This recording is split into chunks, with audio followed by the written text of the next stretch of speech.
Reveals and previews and teasers, oh my, this has been a big week in gaming.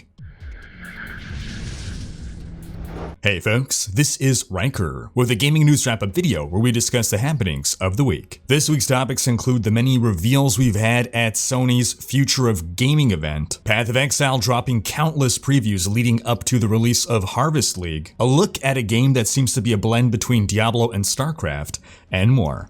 As always, discussion timestamps can be found in the video description below, but right before you skip ahead, just a quick reminder to ring that sub notification bell to be alerted to new Saturday episodes and stay up to date with gaming news highlights. Now before we move on, just a quick word from this video's sponsor. Cove sent me a pair of their noise-canceling headphones. They're wireless over Wi-Fi, with a reported range of 30 feet, which I wanted to put to the test. So I connected them to my computer on my condo, exited the condo, walked down 3 flights of steps, out the front door, to the sidewalk, across the street to the other sidewalk before the connection started to get a bit dodgy. So yeah, there's nowhere that I can go within my home that is out of range. The battery gives you 12 hours of active use before needing to be charged via USB. There's a built-in microphone so you can pair it with your phone for wireless calls. They even have active noise canceling. I mean, just wearing them passively reduces a lot of noise. But then you can press the active noise cancellation button to get that extra degree of noise reduction. They're super light and comfortable on the head, they fold up easily for transportation and come with a travel bag, and I've been using them every day since I got them to either watch TV or listen to music without disturbing my fiance. And if you want to check them out, follow my link in the video description and use code RSOUND to get almost 70% off the Cove audio noise cancelling headphones. Now, as we dive into this week's topics, there's going to be a lot of them, so we're going to try to get through these quickly. First off, No Man's Sky this week introduced cross-play multiplayer between PS4, Xbox One, and PC. This indie exploration survival game first launched to mixed reviews in 2006. It was massively overhyped and massively disappointed people, but since 2016 the devs have been working continuously to improve the game, and it now enjoys a very positive reputation. In other news, newly released action RPG Minecraft Dungeons has put an end to Animal Crossing's 3-month run as the best-selling game on the Nintendo Switch. In case you haven't seen my early impressions video of Minecraft Dungeons, you can check that out over here. But in short, it seems like some good casual fun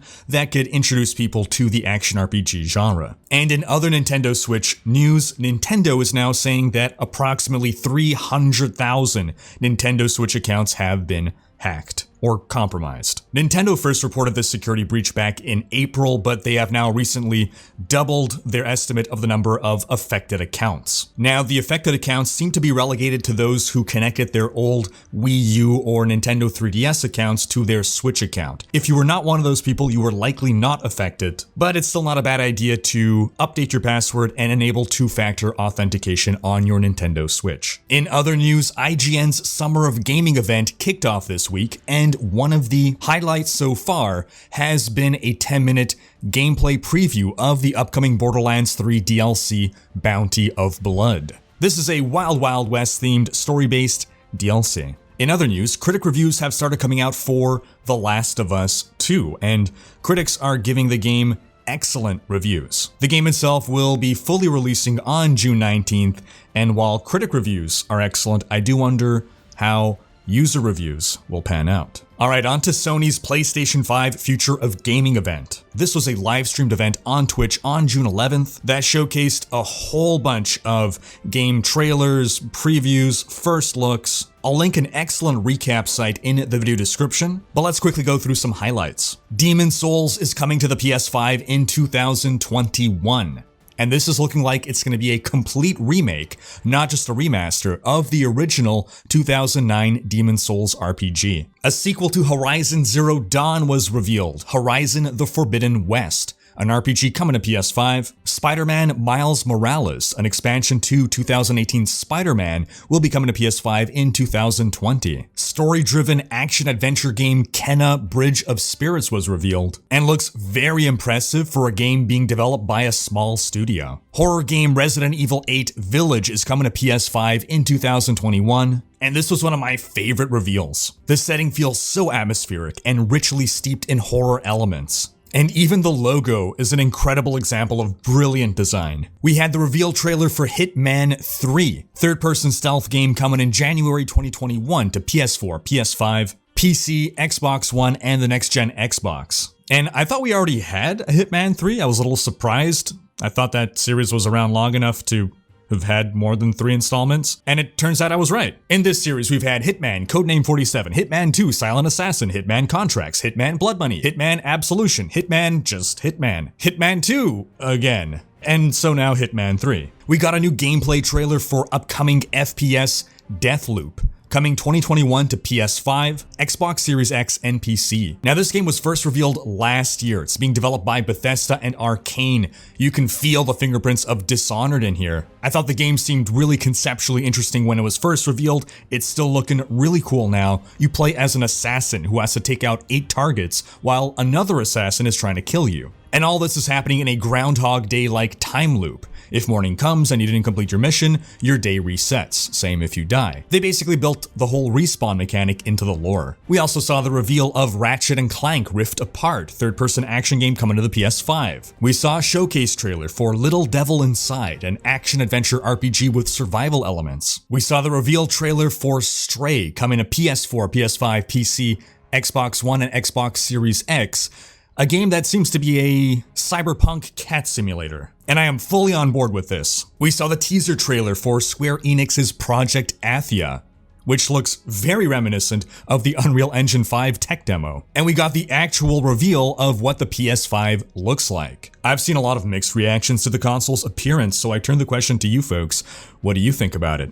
Do you like it? Do you hate it? Sound off in the comments. On to some Path of Exile news. Developer GGG has been dropping tons of previews for upcoming Harvest League, which will be starting on June 19th. We've got previews and teasers for new passive skill clusters, new oils, blog posts on several rebalanced unique items, blog posts on new and changed slam skills, new and changed war cries, more previews of harvest crafting options. As always, links to everything in the video description below. And in a follow-up to last week's Torchlight 3-bit, we anticipated some Torchlight 3 news last Saturday. Turns out it was delayed due to everything going on, but supposedly today, later today, Saturday the 13th, there should be some exciting news about Torchlight 3 on the PC gaming show. At this point, I'm expecting word of a release date, but we'll find out soon enough. In other news, what do you get when you mix Diablo and StarCraft? Well, one potential answer is that you get the Riftbreaker.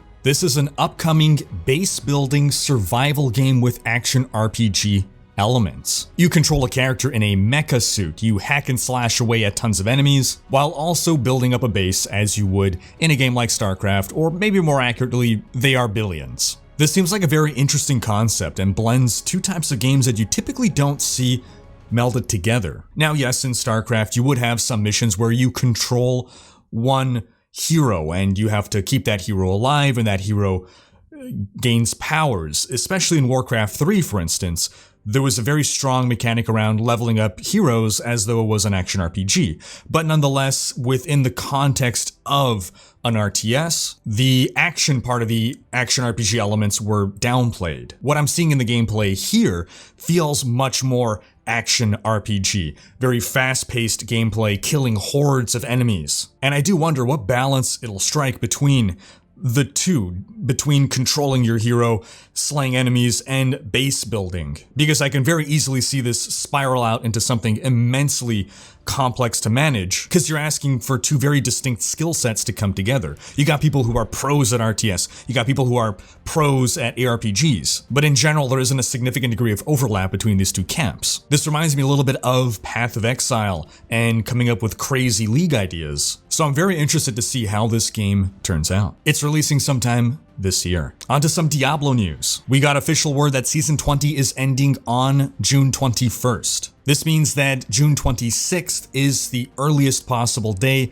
that Season 21 can begin. Seasons always start on a Friday, and June 26th is the first Friday after June 21st. That gives 5 days of leeway between the 2 seasons, and we've had multiple seasons in the past that have had only 5 days between them. The next possible date would be July 3rd, which is the day before the USA's Independence Day. And while my understanding is that the Friday itself is not a day off for Americans, the weekend likely is, and in general, Blizzard likes to have people in the office at the start of a season to ensure that if something catastrophic happens, they have people there available. So my question is, would they risk starting a season on July 3rd, and then is anyone going to be in the office on July 4th? Well, in the office is now in the home office, but nonetheless. Because the next possible date would be June 10th, and that really is, in my opinion, the last possible date. It's going to be one of those 3 Fridays, and June 10th is now a considerable amount of time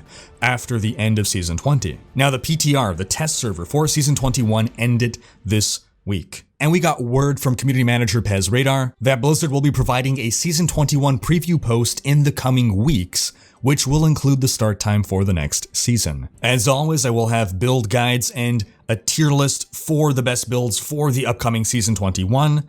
The tier list will arrive closer to the launch of the season. I try to wait for the finalized patch notes because we don't yet know if some of the new sets are going to get any further changes before launch. And that is going to wrap up this week's video. But do be sure to have checked out last week's video, in which we put to rest the rumor of the alleged new Diablo 4 footage. Thanks for watching. Special thanks to my Twitch, Patreon, and YouTube supporters for making these videos possible. If you like what you see on this channel and want to support the creation of more content, you can consider pledging on YouTube or Patreon and unlocking behind-the-scenes content, monthly virtual hangouts, and more. If you enjoyed this video, please share it, check out these other videos, and subscribe to join Riker's Raiders for more gaming content.